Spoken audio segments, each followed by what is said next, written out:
go. Ready?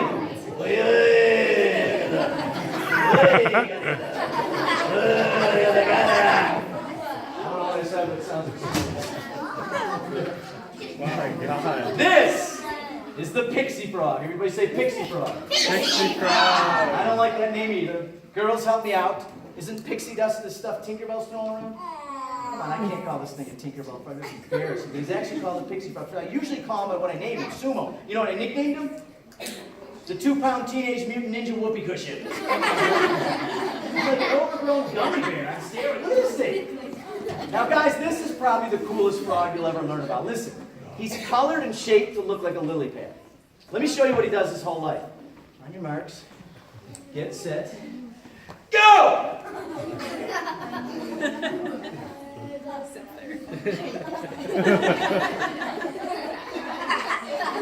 I'm not exaggerating. I can walk out that door, I can jump in my van, I can go down the street, find a restaurant, I can have dinner, then I can have dessert, have a cup of coffee, no cream and sugar, black. Cream and sugar's for wings. Then I can check the news on my phone. Then I can take a nap. I can wake up at midnight, come back, that frog is sitting exactly how I set him on that box. Hey guys, he does nothing his whole life. He's like a teenage son. He lays around all day. Don't look at me like that. That's you in 3 years.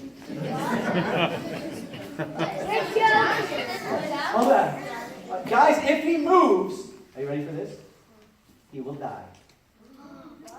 Everybody say, what? All right, let me ask you something, guys. I just told you he looks like a lily pad. Do lily pads jump? Do they swim? Hop? Croak? Crawl? Throat punch people in the face? Hey guys, if this frog moves, he no longer looks like a lily pad to the crocodiles, to the storks that sit there. Have you ever seen one of those birds, like a heron or a stork? They have their beak like this, and they're just motionless. They're just looking. And the second a fish even twitches its tail, boom, it spears it and it eats it. As long as the animal doesn't move, the bird doesn't recognize that there's an animal in front of it. This guy's well aware of that. So the crocodiles, the birds of prey, the storks, the herons, the fish, the snakes that are hunting frogs, he just sits like this.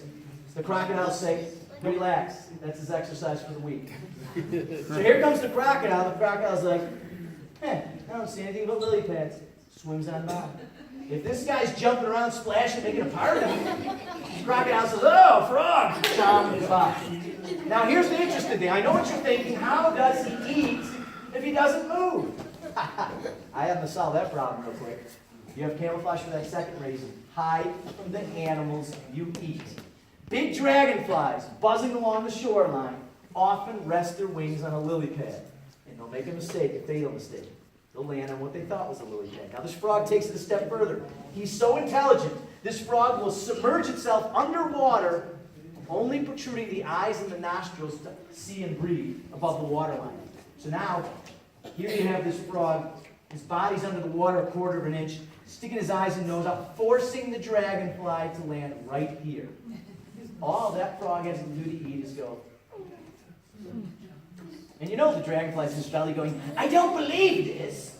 I was just bloody eaten by a lily pad.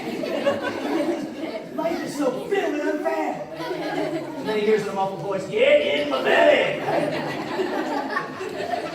Right? Okay, now, have you ever seen a frog, or maybe you saw a documentary, maybe you watch an Animal Planet, and you see the frog blowing the bubble, making noise? This frog can't do that. Now, it's not that he can't make noise. In fact, if he is seen and grabbed by a predator, they scream. It sounds like a child, like a 2-year-old screaming at the top. It's really crazy to hear these things. But if they make too much noise, that draws attention from predators. But there's a problem. Frogs call, the males call the females during the breeding season. Not this guy. The males instead flash colors. They have orange armpits. So they lift up their armpits and flash. Wouldn't that be cool, guys?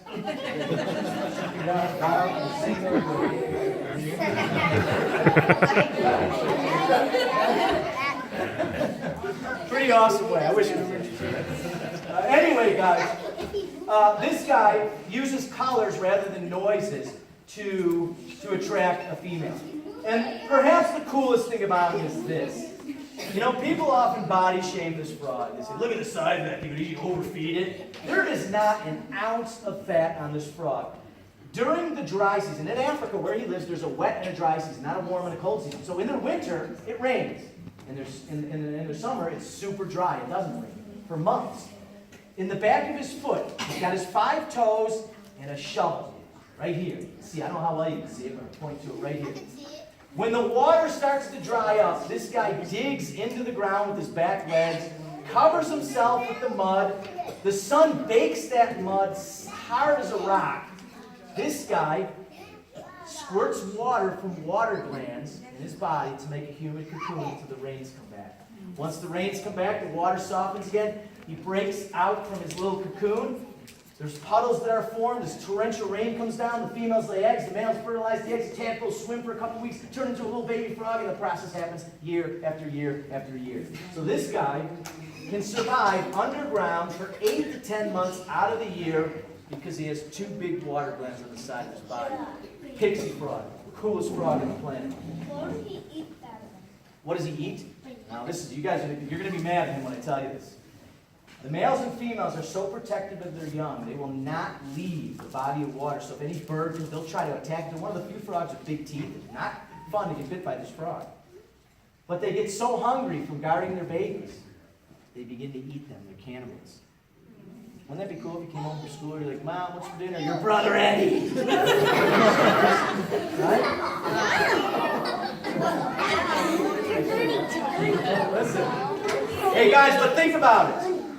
The females can lay literally thousands and thousands of eggs.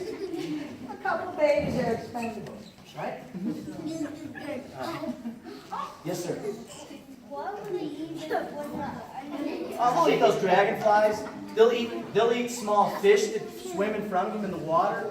They'll even eat birds that land at the water's edge to drink. These big flocks of what are called quelea, these sparrow-sized birds, they flock by the hundreds of thousands. They land at the water's edge sometimes to drink, and these guys are waiting for them to put their head down. Then they pounce on and leave. So they'll eat birds, they'll eat mammals, they'll eat fish, they'll eat bugs. These things can eat things as big as a squirrel when they get full grown. He's about 6 pounds. He's only about half that right. Yes.